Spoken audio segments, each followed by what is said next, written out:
Am I the a-hole for kicking out my dad's wife when they came to visit my baby?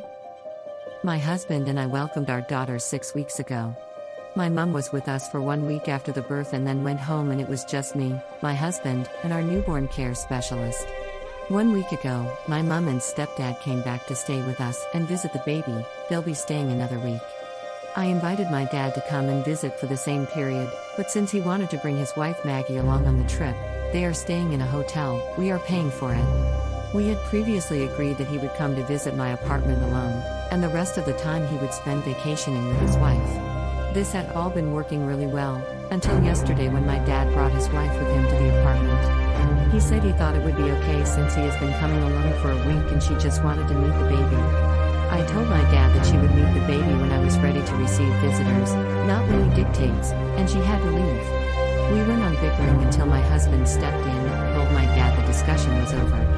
My dad ended up staying to visit because if he'd left with her it would have made the situation worse, and she went back to the hotel. My dad has now said, via text and in person, that I overreacted, and that Maggie was not planning to stay long and I could have just let her see the baby. I think that given the agreement was not to bring her, any length of time was going against that.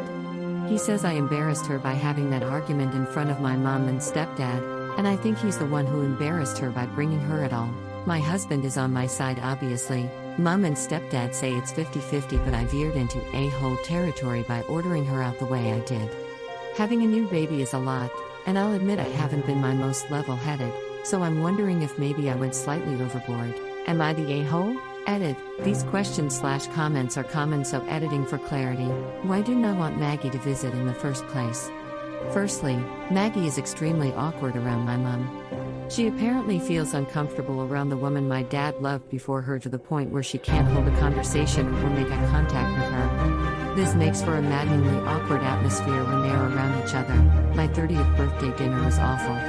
I didn't want to deal with that level of awkward. Second, I am not up to hosting. I am tired, I'm not looking or feeling my best, I am not presentable. I am not up to being sociable, getting dressed properly, and making sure the apartment is presentable.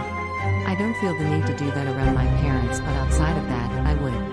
I am not having even my closest friends around for this reason. When I am more settled, I'd be fine with Maggie coming around with my dad. What is the history between Maggie and me? I haven't spent much time with Maggie, but she goes through periods of having a very volatile temperament, and they happen very quickly, and she can be quite unpleasant to be around, so I've never sought to be close to her. Yes, I am aware my dad probably told her it was okay to come. My dad is someone who wants everything his way all the time, and if he has to use subterfuge, he's fine with it. Most of the time people just put up with it to keep the peace, so often that he banks on that. It is likely this what happened here as well. It's unfortunate that my dad is like that, and unfortunate that Maggie didn't stand up and say no, so I had to. For everyone asking, my stepdad is here. My stepdad is an extra parent to me. He has been for 17 years. He's the first person who knew we were expecting. He's the one giving my husband advice. I talk to him more often than my bio dad. I need and want him here just as much as my mom. My daughter is his granddaughter because I am a daughter to him. It has nothing to do with excluding Maggie. My stepdad is included because he is a parent to me. Thank you for listening. If you enjoyed, please leave a like and comment below. Don't forget to subscribe as well. Thanks again and have a good day.